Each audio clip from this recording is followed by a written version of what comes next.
So, welcome to today's episode. Today we have Logan McNeil joining us. I first met Logan McNeil through my roommate. He's my roommate's best friend, and all I heard about him was he's good with money.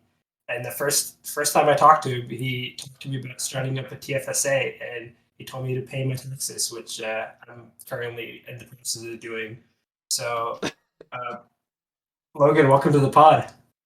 Thanks, man. It's good to be here. So, Logan, tell us a little bit about yourself and your background. Yeah, so I'm a full-time auditor at one of the big four accounting firms. Graduated from the University of Guelph with a major in accounting, with a co-op, and also graduated from the University of Toronto and got myself a graduate diploma there in accounting as well, just to help fast track my my CPA designation. Nothing too crazy going on with me at the moment. Just working towards getting my CPA designation as of right now, which requires a decent amount of work and then a month of experience in order to get the credentials. And also, I wrote the exam this September actually, so I found out results December 3rd. So getting nervous with the results coming out, but nothing too crazy going on with the life of Logan so far. Well, congratulations on writing the exam. I hope you got it. Yeah, thanks. Appreciate it. Prior to, joining the big accounting firm and going to university, what did you want to do? Did you always want to be an accountant? That's a good question. So I personally didn't see myself being an accountant, when I was little. I was really into the sport world, played a lot of sports growing up, very into extracurricular activities such as video games and whatnot. And I spent most of my time doing a lot of those things. I wasn't actually a very good student in elementary and high school. I didn't study too much. But I would say that I was naturally bright. In a sense that I didn't have to necessarily study for my classes and whatnot. So high school and elementary school weren't too difficult for me. It's when I sort of got into grade 12 and then university where I had to start actually figuring out what I wanted to do, post-grad. My dad was a CPA. He worked at a large entertainment company. And he at some point was able to become the CFO. And so that opened my eyes to what sort of potentials were out there in terms of the business world. My parents always pushed me to go towards the accounting route. It was safe, something to fall back on, CPA designation. Everyone needs an accountant. So I felt that the best route for me was to, get that CPA designation and make sure I have myself set up moving forward in case I do want to have a career change later on in life, and seeing as though everyone needs an accountant, if that never works out, I can always fall back and go back into the accounting role. But growing up, I didn't see myself actually being an accountant. I was very interested in the sport management world. Was also thinking about going at data analytics. So I interviewed with a bunch of schools, Brock University, Laurentian, and Carleton, about their sport management program and how things worked over there, but prospects weren't great. I didn't get much of what I wanted out of those conversations, so it kind of deterred me into this accounting role. And it's funny because when I was at Guelph, I didn't actually do a lot of accounting outside of my classes. So I spent a lot of time researching the sport management world and jobs in sports. As well as esports, and I came across this sport management group that a couple of my buddies had created off to the side, and originally it was intended to have a bunch of students come across once a week and discuss sports that happened or big games that occurred, and would just be like a your shoot your shit type club. But I saw a real potential here that it could be something bigger than what it actually is.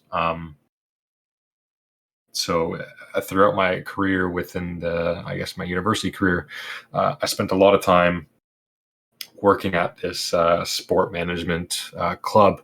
And over the 5 years that I was there, we were able to negotiate with the school and actually start up our own sport management program that runs through the School of Hospitality, and that essentially that program kind of goes into detail in terms of like the sports tourism aspects, analytics, economics, anything you want to do with sport. It's now being taught at Guelph, which I think is really cool, and being a part of that was something I thought was really special. So I guess to get back to your question, your original question, did I expect myself to be an accountant coming out of university? And the answer is no. I do think that I won't be staying in accounting for the rest of my life. I do think a career change is probably imminent. I'm not quite sure when. I'm not sure when that will happen per se, but once I get my designation, I'll start to think about new avenues in my life and sort of go from there.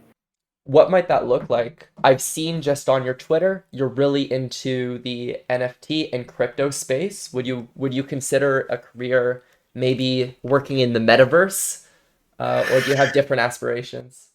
That's also a good question. I've talked to a bunch of colleagues of mine, and at the firm I work at, we actually specialize in blockchain auditing and accounting and consulting, and that's something that we've adapted early. So it's something I've definitely been interested in for sure. I was one of those early adopters that didn't necessarily invest in it as of yet, because I didn't have any money to invest in and just throw at something. Every dollar I had was a dollar I earned, and I felt it was more well suited in the stock market. So I'm more of a stock head, if you would say, as of right now. But I've started to implement more of my investing into the crypto and blockchain space. But there's definitely some interesting careers that are popping up in like the crypto space, like you said, and NFTs as well. Coinbase, is a large crypto trading platform and a wallet holder, as well as they're coming out with their own NFT marketplace, which is to compete with OpenSea, which is the more popular marketplace out on the market right now. But you can see that companies are starting to adapt to, I guess, the Web3 movement, or what you would like to call the metaverse. So there are definitely opportunities out there, and I'm sure that I'll definitely take a look at that moving forward. And I don't really, I can't tell you for sure whether it's something that I think I would fit in. It's still fairly new, and everyone's starting to pave the way in terms of how that space is going to look. And no one really knows the answer about the staying power of the metaverse or the crypto space. That this could very well just be a trend, for all we know. But it's definitely something I've considered for sure. Well, Facebook seems pretty bullish on the idea of the metaverse. They pivoted their entire brand towards it, so that at least gives it some weight. I think in sort of in the mainstream. You said you are doing a little bit of work for companies involved in crypto, and I'm sure you're held back by some NDAs, but could you talk a little bit about crypto regulations, how that's like, how do you even account for an asset so volatile? Are these like major companies that are holding assets in Bitcoin or NFTs, or what is that looking like? Yeah, so it's nothing too crazy as of right now.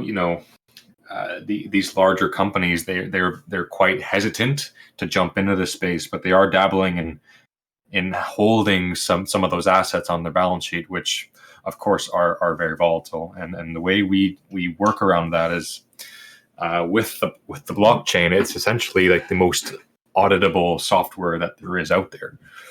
I mean, everyone's wallet is public information. All you have to do is tie it back to the holder, and you'll have access to all the transactions that have occurred since that wallet's inception. And so, a lot of companies are starting to, how would you call it? Experiment in allocating or acquiring these assets and just to hold them. For example, big companies such as Square and Tesla, they've started to, acquire Bitcoin and hold Bitcoin on their balance sheet, same as another company would hold cash. So these days those companies are the ones that I think are going to win and are going to win big. It's just a matter of when we actually see the transition from Web 2 to Web 3, where these companies that have acquired this Bitcoin are going to have the staying power, and just they're going to have such a large lead gap over all of the late adopters that it's going to be tough for all of these other companies to sort of catch up in this metaverse, like you said. So yeah, it's I can't say much about what these companies are actually doing, but it's a really interesting space at the moment, and I'm excited to see what is to come over the next 1 or 2 years, because at this point in time, the amount of users that have actually are holding a wallet is the same as users using the internet when the internet bubble had begun in the late 90s. So we saw the internet and what happened in that exponential growth. So you can definitely see that crypto is on the same trend. It's just a matter of how the world is able to adapt to that, per se, in the next 1 or 2 years. Speaking of crypto, I have a question. So when the crypto boom is getting big, everybody saw the rise of these smaller coins like Dogecoin, or what do you call it, Shiba Inu coin, that's popping up now. And I think these small coins are like diluting the market and scaring off a lot of people. Well, some people are making a lot of money on it. Our Wall Street bets, for example. I don't know. I would really like to hear your take on these coins, and if you think they're a legit form of some short-term gains, or they're just a pump and dump, or what do you think? Yeah, that's a good question. For someone that isn't familiar with the crypto space, when you first see on the news that they're talking about what you call Dogecoin or Shiba Inu, and they're seeing double, triple, or quadruple zeros in gains, obviously you're gonna look at it, right? For those that are retail investors, for example, investing is somewhat new, and it's also a scary area to also look at, because there is the chance that you lose your money. And so when I'm seeing these headlines about Dogecoin and Shiba Inu skyrocketing value, it gives a false perception to these new retail investors, thinking that they are going to win. They're going to win big, which, in my opinion, someone's going to be left holding the bag, and it's just a matter of who and timing that sale or that purchase correctly. And so you always see the early adopters pushing these coins. They're buying these coins at cents on the dollar.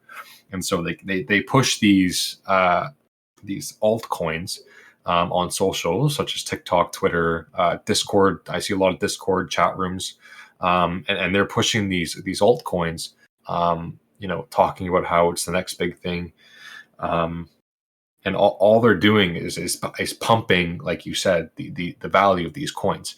And so these coins only go up in value when there's a buyer. And that's the strategy that's sort of going on, or I guess that's pushing the exponential growth in these altcoins, is that they're trafficking so many buyers into these coins that these retail investors aren't thinking about, well, what if I lose money? They're always thinking about, okay, how high can it go? Or they're talking about these unrealistic goals of Dogecoin hitting $1. And the economics behind it just don't add up to what these pumpers, I guess you would say, are pushing towards these new retail investors. And I think it's really sad, because the idea behind crypto is that it's a decentralized finance. It's outside of the world of your banks and your mainstream media. It's an avenue to get into Web3, but you're scaring away the potential investors that would want to hop on that wagon. And so the idea that those individuals that purchased Dogecoin at the very top, they're very bitter, and they're going to be reluctant to investing in the space again. So It's very easy to compare it to the GameStops and the AMCs. Right. The economics don't really make sense and the valuations don't make sense, but you can't stop the money or the retail money that's coming in. It's just going to keep pushing to see how high the price can go, but it can only go so high, right? So Right. you probably. So you talked about that initial offering. I think it's called an ICO. Correct me if I'm wrong. For those coins that's offered first to whoever they want to offer it to. And I know you have a small background in the esports space that you talked about. So I heard this story about FaZe Clan, and they were pushing this token called Save the Kids token, what that they distributed amongst themselves, and they made quite a bit of money off it, and before selling it while pushing it towards their audience. Do you happen to know anything about this story that you'd like to share? Because all I know is what I've heard on like the headlines of maybe Reddit or something. Yeah, that's a good question. I do know that some of the members involved did get into some trouble, and with the online mob that you would call it per se. I don't think what they did was right. You're the auditor.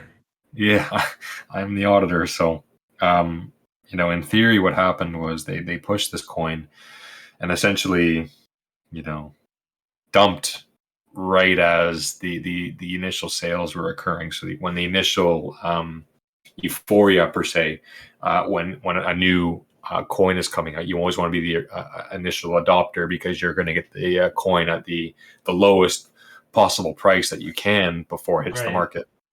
And a lot of them have like youthful audiences, right? So they'd be they're very impressionable, is what I would say. So it's very easy to manipulate these kids, and so it's tough when you see these things happen, and you can't really stop it because there's no safeguards with the space. So that's where you see individuals complaining about, oh, the crypto space isn't safe, or it's a bunch of scams. And yes, there are a bunch of scams going on, but it's up to the user to do their due diligence. And that's probably. Would you say that overall the crypto audience is fairly young? Like, what would you estimate the age demos to be? That is a good question. I would say that the main demographic of cryptos, I think, probably be between the ages of 16 and 30. That is I young. do think it's a younger audience that is starting to jump into the space. You see that a lot of, I guess, people our age as well, they're not living out of their own house. They're not living on their own anymore. They're staying at home a lot longer. And there's not much place for this money to go. So the idea is that some of these people are just throwing money into Ethereum and Bitcoin every so often, or have set up these automatic payments in a crypto to see if they can make it big. And it is definitely a possibility to get on some of these coins early. And if they do, then congratulations to them. Like, they're gonna make a decent chunk of coins, but you do also have to be aware that you do have to pay taxes on the capital gains, which I don't think a lot of young people do realize. So if you don't have the stored income on the side or a good savings, you're going to be paying a good chunk of that back in your taxes at the end of the year. So that's just something I hope people are taking into consideration, that not all of this money that you're making is going to be going back into your pocket. There are bills to be paid, and I hope someone would just educate, or I guess have some sort of. We just need to educate everyone that these assets or these securities, it's not 100% gain. You do have to pay taxes on them. So yeah, I feel the barrier of entry into the crypto space is very little when compared to stock trading and getting into stock trading, where you tend to be a little more informed before going into it. Whereas in crypto, it seems to be people following people who have some sort of influence, who they think might be making the right decision. And I feel like for the younger audience, it's turned into more so, not with the coins with less backing. It's turned into more of like almost like a roulette wheel in a sense. Would you agree with that? In the past, I would say that would be correct. I do know that a lot of exchanges are now having users verify themselves via their, ID, their health card, driver's license, whatever they have. Yeah, I registered for Wealthsimple like yesterday, and I think all they needed for me as a Canadian would have just been a SIN number, which I think anybody from the age of like 14 would be able to access quite freely. But I think, do you think there are stricter measures for people under the age of like 19 or something to be a little safer? I don't. I don't. That's a good question. So I don't think it's very necessary to implement these measures. I think 19 is a little older than I would expect the age limit to be. I would think like a 16 would be something that would be a good age to start investing. And I think it's very important for young people to learn how to invest early and often, because the compounding interest on those initial investments when you're 16 and you're putting away $100-$200 can turn into a decent chunk of money when you're in your late 20s. So I do encourage the early investing for sure. What I don't encourage is the gambling, in a sense, that's sort of being overblown in the mainstream media, with the crypto space and also the stock market too. But I do know that these measures have been implemented, so there's no anonymity anymore when in terms of creating these wallets and the exchanges, so they can always track who has what wallet and where it's going. So there's no tax avoidance, or there's no false play at charge. Right. So that I do think that measures should be done. I just don't know how severe they need to be. Obviously seen like a huge increase in value in the in almost all cryptocurrencies, or at least the big ones. Ethereum, Bitcoin, even some of the altcoin like Doge have skyrocketed in value, thousands of percentage points in just the last couple of years. I think a lot of people probably look at these as just investment vehicles, but at the end of the day, they're supposed to be currencies, right? We're supposed to trade them for coffees and for computers. Do you at some point see cryptocurrency replacing fiat, or what do you think like the actual use cases for these coins are going to be? Yeah, that's a good question. A lot of cryptocurrencies are not designed to combat fiat, like you said. There are stable coins such as USDC and Tether, who are backed by the US dollar, and they would be like a 1-for-1 exchange, one fiat dollar to one USDC or Tether. And then, for example, there's some cryptocurrencies like Decentraland, who power the network of the Metaverse, Earth type spaces where you can purchase a plot of land, and create a space with. You can create an office space on that land. You can do all sorts of kind of things. So that crypto helps power that ecosystem. Like I said, these coins aren't all designed to combat fiat. Bitcoin would be your main competitor, or the one that comes to mind when you think of exchanges.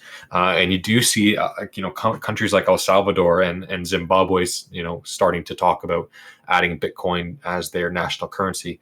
And so I do think that at some point a cryptocurrency will start to be implemented as a good form of acceptable, I guess monies per se. Like a medium of exchange.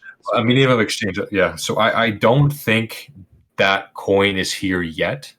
I would compare Bitcoin to more of a gold, for example, or a hedge, and that it's a store of value. I don't necessarily see Bitcoin being the currency of the future, unless there's a ton of upgrades that go into the actual like back end, because the transaction times are relatively slow, from what I know, and in today's day and age, like things need to be quick and you're on the go. And I think Bitcoin's too slow of a currency, and I think the economic footprint, or I guess environmental footprint, is is a large issue with Bitcoin as well, with the actual amount of energy that it uses to continually run that space. So I do think that there will be a currency at some point, but at this point, time will tell. Do you think that currency would be decentralized, right? Like a lot of the Bitcoin community seem to be pseudo libertarians who all want, currency free from government power. But do you think that the actual currency that replaces fiat potentially in Canada or maybe the US, do you think that'll be controlled by the Fed or uh, something that the community creates independently? So yeah, that's a good question. So the Federal Reserve is actually in talks about creating their own stable coin.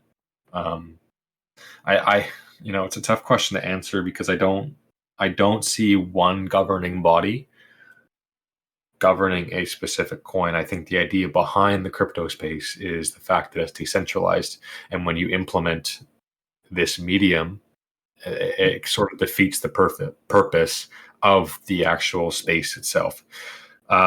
It's tough to answer that question because it's fairly difficult to, I guess, predict the future. But in a perfect world, no governing body would, I guess, control the currency that we use. I think it'd be good for the world to be using one currency. Um, it's just a matter of if the world economy can handle that. If we're And ready I'm for not it. I'm not the person to answer that question. Yeah, That's absolutely shift. fair. Let's shift focus a little from the crypto space. So this headline reads, NBA highlight of LeBron James sold for $387,600. And that brings me into the NFT space. So this highlight is something that would have been available on YouTube to everybody, but it's digitally purchased by somebody and it's being traded amongst fans. So could you just give me a brief explanation of what an NFT is before we go further into this? Yeah, that's a good question. So an NFT is more formally known as a non-fungible token, and you probably would have seen quote unquote NFTs occurring already in the gaming space. If you guys have ever played CS:GO, if you guys have ever played a game where there was an in-game currency or a specific skin that you could add onto your character. CS:GO is one that I kind of go to the most because there was a full economy surrounding certain gun skins, and I guess the wear and on those specific items. And the more rare the item, the less in circulation, the more expensive that it was. And so we've already seen the NFT experiment work within its own ecosystem, which was CS:GO. So now it started to expand into, I guess, the real world use cases. And so a lot of artists have started to release some of their product or their their art through the NFT space, which obviously there isn't a physical copy of these items, but you are a one-for-one owner of those NFTs, which are verifiable on the blockchain.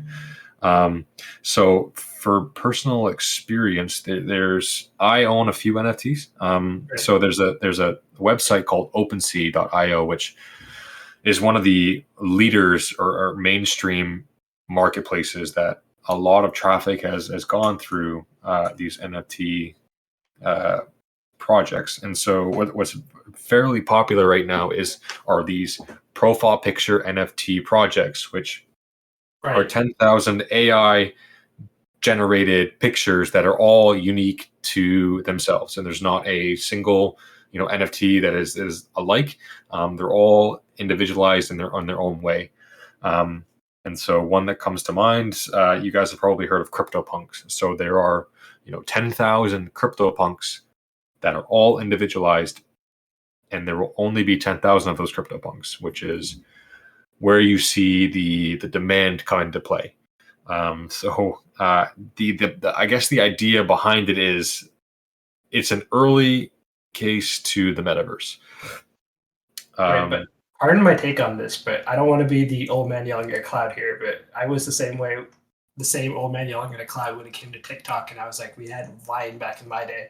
With these profile picture NFTs that you're talking about that are AI generated, what organization or what protection do they have from just being pirated and being used in some other way?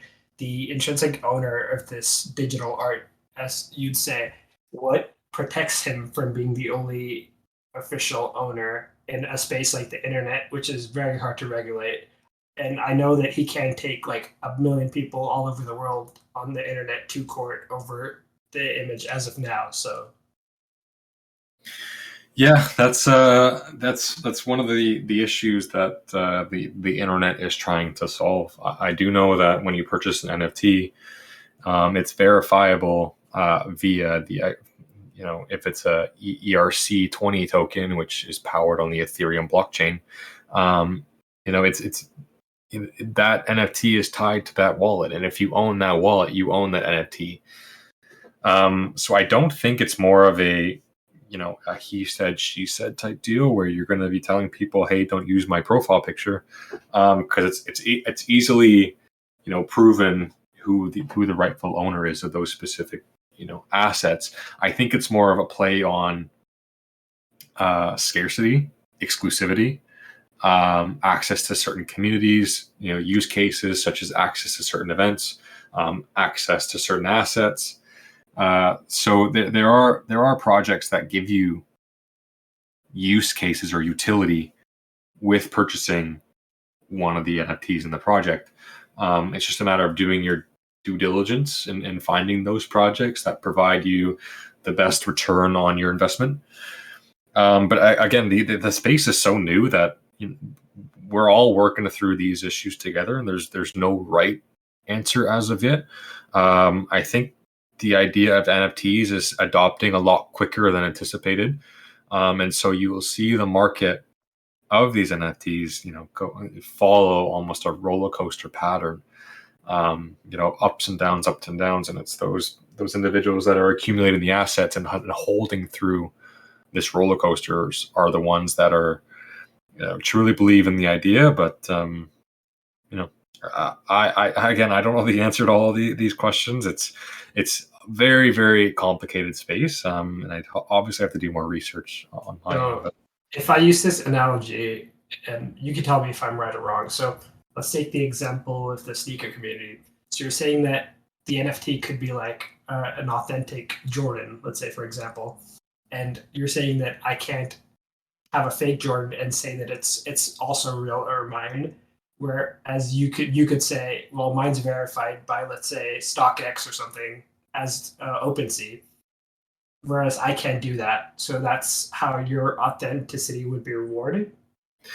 Yep. So that's actually leads into my next point. So companies like Adobe and Coinbase are actually implementing watermarks on your specific owned NFT, which verifies the ownership of the asset. So you can see that companies are starting to adapt to solve the issues that we're currently facing. I'm a little confused there. How are they putting watermarks on an NFT? Yeah, that's a question I don't think I'd be able to answer. I do know that they announced that they're going to be working alongside these marketplaces to, help verify ownership over the blockchain. But we'll see. You'll probably see the answer to that question within the next year. Yeah, it seems like maybe the platforms that are hosting these NFTs have a lot of the weight bared on them to sort of make it clear, like verify ownership or something. And maybe that's how it'll be done, right? Yeah, I would agree with that. Yeah. You also mentioned that you own a few NFTs already. You also mentioned a few use cases that you think sort of the community is, or sort of drives the motivation behind buying these NFTs. Why do you buy the the NFTs? What do you get out of it? Um, for me personally, I liked the look of the ones that I purchased. So I'm a holder of, I think it's called Seaside or On-Chain Seasides or Seascapes. It's a very calming, I guess, moving landscape picture that it has a sailboat just slowly sailing across the screen. And I'm the one and only proud owner of that specific NFT, and that's something that I would display around, my house or my workstation. So those are the kind of use cases that I would see for those types of NFTs. And there are others such as these profile picture projects, which I'm in a couple, and some of the items that they disclose is Ethereum giveaways. There are certain they release 4K versions of the specific PFP, specific access to certain events that they host. So Have you been to these events? Like, have they actually happened? a few have happened. There was it was called NFT New York City that happened a couple of weeks ago, and there were a bunch of projects that took part in this NFT weekend. For one that comes to mind is Bored Ape Yacht Club, which they had a giant club rented out for the night for specifically Bored Ape Yacht Club owners. And Was the it way a they yacht came in club was that they rented out? Or just yeah, a normal that's club? yeah, It I was an wouldn't ape know. club they rented out. Yeah, it was an ape club. Oh. But all you would have to do is prove your ownership and you'd be allowed in. So, there are certain ways that these NFTs can be utilized in the future, and these creators are going to be coming up with different utilities and for their communities to keep pushing the brands and drive the demand to buy into these projects. NFTs are obviously a pretty quickly evolving space, and I've heard a lot of talk about NFTs in relation to the metaverse. Uh, every time I hear about the metaverse, though, on LinkedIn or Twitter, it seems like content creators are trying to push some utopian fairy tale land where the metaverse will make all of your dreams come true and solve all of your problems. Um, the issue is, I don't think anybody really understands what the metaverse is. Do you think you have a concrete enough definition to sort of illuminate how you see the metaverse, or I guess Web3, as you've called it, evolving, and what you think it is now? What do you think it'll become? Yeah, that's a good question. If you've seen the movie Ready Player One, that was a pretty good depiction of what people are visualizing in terms of what they believe the metaverse is going to be moving forward. So you're going to have these digital items. You're going to have this digital avatar that you can essentially take over as yourself. I see a lot of use cases with the corporate culture and creating office spaces that you can work from home but still work with your colleagues. If you log into this office metaverse VR system that you can be there and talking to each other face to face, sitting in the comfort of your own home. So I see the metaverse like going in directions like that. I do see like video games probably taking the biggest leap in terms of taking advantage of what you would call the metaverse. Because I do think the idea behind it is the entertainment value, and the entertainment of getting away from your normal life and then jumping into this space that you can be your own person and change your persona and take on the role of someone you've created in this whole environment that you can't necessarily be in real life. So, the metaverse can be a whole lot of different things, and it can be a whole lot of different. It can do a whole lot of different things for different people, and so I don't think there's one specific metaverse out there. I think it's an entire. There's an entire space within the internet that I think like the humans are going to take advantage of, and it's. I'm excited to see what it's supposed to look like moving forward, and I've seen demos of real life use cases using the metaverse. So I do think that it'll be definitely continue to be a hot topic moving forward. I'm excited to see where it goes from here. If you saw an NFT on a public company's balance sheet, or even a piece of art, like physical art, how would that factor in to a company's valuation? Because NFTs and art seems like too volatile an asset to like properly price. Seems like a disaster. Yeah, that's a good question. And one that comes to mind is Visa purchasing a CryptoPunk a couple months back. So I don't think as of yet NFTs can manipulate a company's valuation at this point in time.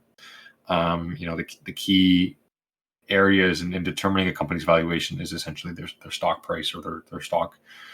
But on offline, when you're essentially putting together these discounted cash flows to come up with a valuation yourself, I don't think it large enough piece on the balance sheet to negatively affect or positively affect the valuations moving forward. Visa is, for example, still going to make the money that they've made through their transaction services. And then I guess to answer your second question, how can you value the NFTs because they're so volatile? And the way you would probably do that is a lot of companies at year end would have, I guess, a year end at December 31st, June 30th, whenever the companies decided their year end.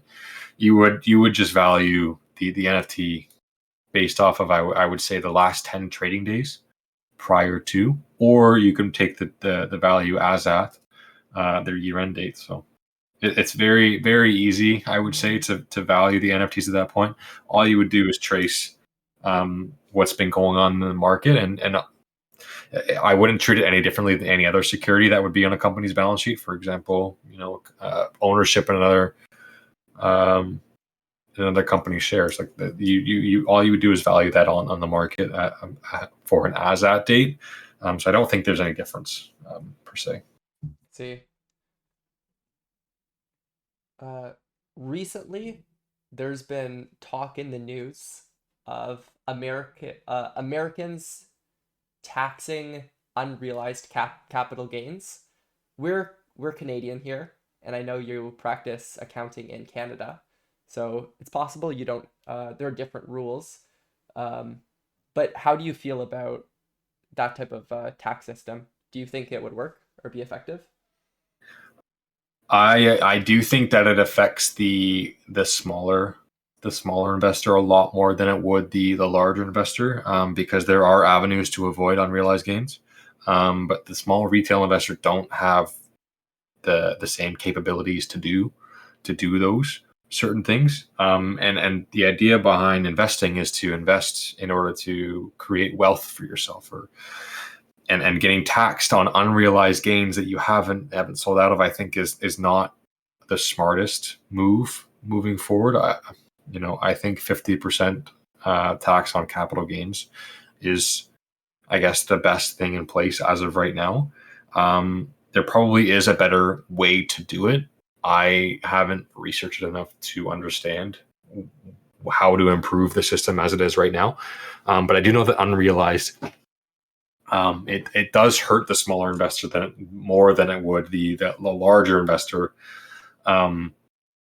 Because the idea behind these TFSAs and RRSPs is that you're saving for your retirement. And if you're getting taxed every year on things that you're investing in, there isn't really a case for investing in the stock market. And that's just another use to, invest in the crypto space. So I don't necessarily understand the ruling behind that. I think I do know that what you're referencing, I don't think it's gone to fruition. I do think it's just an idea at the moment, but it'd be very tough for the small investor, I think, for sure. So something interesting that I wanted to ask you, Logan. We have this little segment called Flip, Keep, or Sell. So I'm going to introduce 3 assets to you, and it's going to be up to you what you want to flip, what you want to keep, or what you want to sell. So we're going to go with NVIDIA stock, Ethereum, and Tesla. So out of those three, what would you sell? What would you keep for long term? And what would you flip for a short term gain? Also, this is not financial advice. This is not financial advice. Yeah, this is just A shooting the shit. game. Yeah, so in the long run, I think I would hold on to Ethereum. I do think there's way too many blockchain companies and softwares and use cases on the Ethereum blockchain that it's too big to just ignore. So I think it's just going to continue to grow exponentially. In terms of, I guess, Nvidia and Tesla, I would sell Tesla.